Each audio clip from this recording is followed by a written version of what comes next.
انہیں پتہ ہے انہوں نے ہمیں کون سی فیڈ دی ہوئی ہے, انہوں نے ہمیں پڑھایا کیا ہے, انہوں نے ہمیں سلیبس کیا دیا ہوا, ہمارے دلوں میں ڈر خوف کتنا زیادہ ہے.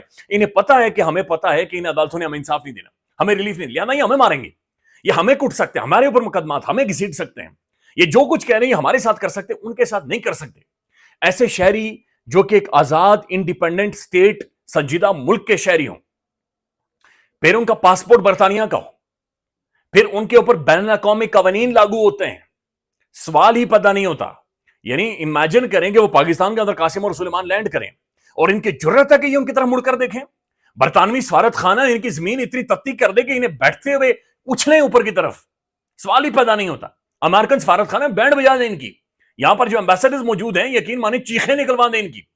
بین الاقوامی جو ڈونرز ہیں جو جن سے یہ پیسے دھمڑیاں مانگ کر لیتے ہیں اور وہ مانگا تانگا ہمیں کھلاتے ہیں, وہ ان کی وینٹیلیٹر اتار دیں, وینٹیلیٹر کی تاریں کھینچ دیں. لہٰذا یہ صرف بڑھ کے ہیں کہ ہم انج کر دیں گے انج کر دیں گے, یہ ٹچ نہیں کر سکتے, یہ ان کے قریب سے گزر نہیں سکتے, یہ ان کی ہوا تک کو یقین مانے اس کے پاس نہیں جا سکتے. یہ صرف ادھر کر سکتے ہیں ہمارے ذات, یہ ان کی اتنی ہوا نہیں ہے, ان میں اتنی جان نہیں ہے کہ انلیگلی, یعنی ایک ملک کے اندر آپ کے دو شہری آ رہے ہیں اور آپ یہ کہیں گے جی یہ کیوں ایک پولیٹیکل موومنٹ کے اندر آ رہے ہیں, ہم انہیں پکڑ کر اندر ڈال دیں گے اور ہم یہ کر دیں گے, انج کر دیں گے, انج کر دیں گے. کچھ بھی نہیں کر سکتے. وہاں پر آئیں گے, یہاں پر آئیں گے, وہ کیمپین بھی چلائیں گے اگر وہ آتے ہیں. پہلی بات ہے وہ اس طرح سے آئیں گے نہیں, اگر وہ آتے ہیں یہاں پر کیمپین بھی چلائیں گے. آپ دیکھیں گے کہ وہ عدالتوں میں جائیں گے اور یہی عدالتیں یہ کانپتے ہوئے آپ کو نظر آئیں گے. یہی حکومت سیکیورٹی دے سکتی ہے, یہ کوئی ٹچ کسی بھی طرح کا کام نہیں کر سکتی. ایک اور سٹیٹمنٹ آئی ہے ناظرین, یہ بیرسٹر عقیل صاحب کی ہے, یہ کہنے غیر ملکی شہریوں کو پاکستان میں انتشار پھیلانے کی اجازت نہیں دی. اچھا وہ ابھی انہوں نے خود کہا ہی نہیں ہمارے علیمہ خان صاحبہ کی 15 سیکنڈ کی گفتگو اور اس کے بعد سے یہ رولا پڑا ہوا ہے. جب عمران خان کے بیٹے ویزا کے لیے اپلائی کریں گے تو پھر ہم دیکھیں گے کہ وہ کیا کرنے آ رہے ہیں, کیونکہ ویزا فارم پر کسی سیاسی سرگرمی کی کوئی کیٹیگری موجود نہیں ہے اور وہ وزٹ کا لکھیں گے تو ہم وزٹ کا بھی نہیں دیں گے. یہ رات کو انہوں نے ایک ٹیلی ویژن پروگرام کے اندر گفتگو کیا کہ وہ وزٹ لکھیں گے, ہم وزٹ بھی نہیں دیں گے. شاہین صاحب بھائی صاحب کا ایک بڑا انٹرسٹنگ ٹویٹ ہے, میں آپ کے سامنے رکھتا ہوں کہ کیا یہ بات ٹھیک کر رہے ہیں یا نہیں کر رہے.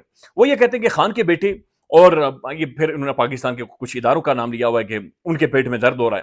میں آج کل کم ٹویٹ کر رہا ہوں اور میڈیا پر بھی کم آ رہا ہوں کیونکہ ایک ضروری ذاتی پروجیکٹ میں مصروف ہوں, مگر خان کے بیٹوں کے اعلان کے بعد وہ پاکستان جا رہے ہیں, مجھے لکھنا پڑ گیا. اب یہ بڑی ایک اہم ترین چیز کی طرف اشارہ کر رہے ہیں.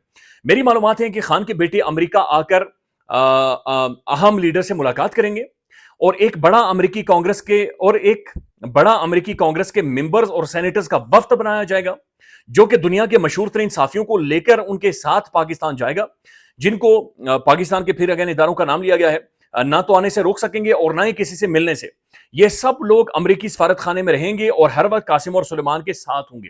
اچھا اگر یہ بات ہو جاتی ہے تو اٹ میک سینس, اگر یہ واقعتاً چونکہ اب جو گولڈ سمتھ فیملی ہے اور پھر جو جمائمہ خان اٹ سیلف ہیں, ان کی ایک بین الاقوامی بہت ریپیوٹ ہے, اور عمران خان ایک گلوبل سٹار ہے. یعنی ہمیں یہاں پر عمران خان ہر وہ بندہ جو جسے دوسری ٹائم کا گھر میں کھانا نہیں ملتا, گھر میں روٹی ڈال کر نہیں, وہ اٹھ کر عمران خان پر ٹی وی پہ بیٹھ کے تنقید شروع کر دیتا ہے, یا فلانے بہت سارے یعنی بزرگ وہ والے, یعنی میں کیا کہوں, بڈھے تو نہیں کہہ سکتا جنہیں یقین مانے کہ گھر میں پوتے پوتیاں بھی جھوٹا کہتے ہیں, وہ ٹی وی پر آ کر بٹھائے ہوئے ہیں, تو وہ کوئی بھی اٹھتا ہے ہمیں اٹھ پٹانگ اس کے اوپر تنقید شروع کر دیتا ہے خان کے اوپر. لیکن وہ ایک گلوبل سٹار ہے, وہ ایک بین الاقوامی آئیکن ہے, انٹرنیشنل آئیکن ہے, اور بین الاقوامی سٹینڈنگ ہے عمران خان کی.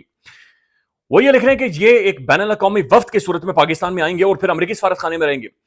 امریکی میڈیا کے لوگ لائیو کوریج کریں گے اپنے انٹرنیشنل ٹیلی فون اور کیمروں کے ذریعے. خان کے ہزاروں لاکھوں چاہنے والے اور ساری حزب اختلاف, جن میں محمود خان اچکزئی, اختر مینگل, پھر مہرنگ بلوچ, سنے اتحاد اور فاٹا کے بے شمار خاموش مجاہد, کے پی کے جانسار, سندھ کے پیر صاحب پکاڑا, اور جی ڈی اے کے لوگ, پنجابی جناب وہ سب موجود ہیں. یہ سب بنا پشاور ایئرپورٹ ان سب کا ایسا استقبال کریں گے کہ یہ خیر اس کے بعد انہوں نے ساری کہانی بیان کیا کہ جناب وہ آئیں گے اور ان کا استقبال ہوگا. لیکن اٹ میک سینس کہ اگر وہ واقعتاً بین الاقوامی جرنلسٹوں کو یا پھر انٹرنیشنل کوئی ہیڈ لائن بنا کر یا پھر انٹرنیشنلی کسی وفد کو لے کر پاکستان کے اندر آتے ہیں کہ سابق وزیر اعظم کو ٹھیک سے ٹریٹ نہیں کیا جا رہا, تو پاسبلٹی ہے کہ ایک انٹرنیشنل وفد آئے اور جو کہے کہ ہم عمران خان صاحب سے ملنا چاہتے ہیں. صحافیوں کو کم از کم ایکسس ہونے چاہیے. پاکستان میں بھی 12 صحافی ابھی آواز اٹھا رہے ہیں. متی اللہ خان صاحب کا بڑا انٹرسٹنگ اسٹیٹمنٹ ہے. وہ کہتے ہیں کہ سندھ اور پنجاب کی حکومت کی پریشانی دیکھ کر ایسا لگتا ہے جیسے قاسم نہیں محمد بن قاسم پاکستان آنے والا ہے. اچھا ناظرین, مراد سعید صاحب کا ایک ٹویٹ ہے اور یہ بڑا اہم ترین ٹویٹ ہے, اور مراد سعید بار بار ایک چیز کی طرف اشارہ کر رہا ہے کہ بھائی حالات خراب ہو رہے ہیں اور چیزیں ٹھیک نہیں ہیں.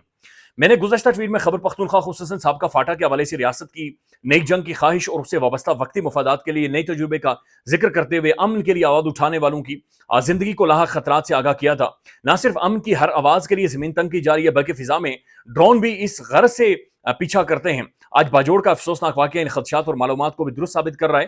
نئی جنگ کی خواہش، وسائل پر قبضے، اچھا یہ بڑی ایک اہم ترین چیز کی طرف اشارہ کر رہے ہیں کہ جو خان زیب صاحب تھے جنہیں 2 موٹر سائیکل سوار آئے اور ان کی جان لے لی، اچھا ان کی تصویریں جو وائرل ہو رہی ہیں انہوں نے جھنڈے اٹھائے ہوئے سفید جھنڈے اور وہ امن کی بات چیت کر رہے ہیں، وہ امن کی طرف اشارہ کر رہے ہیں۔ تو پھر یہ کون سی طاقتیں ہیں، یہ کون ہیں پاکستان کے اندر سلیپر سیلز ہیں جو کہ ایکٹیو ہیں، جو کہ امن کی بات چیت کرنے والوں کو، ایک پولیٹیکل ڈائلاگ کرنے والوں کو، بیٹھ کر ڈسکشن کرنے والوں کو انہیں ایلیمینیٹ کر رہے ہیں، انہیں نیوٹرلائز کر رہے ہیں۔ تو پھر کس چیز کو، کیا چیز، جب امن کی بات کرنے والا بندہ نہیں رہے گا یا جو امن کی بات کرے گا یا جو ٹیبل ٹاک کی بات چیت کرے گا، جب وہ موجود نہیں ہوگا تو پھر کیا ہوگا؟ پھر کیوس ہوگا۔ اللہ تعالیٰ رحم کرے۔ ناظرین، پاکستان پر خیال رکھیے گا، اپڈیٹ کریں گے۔ اللہ حافظ۔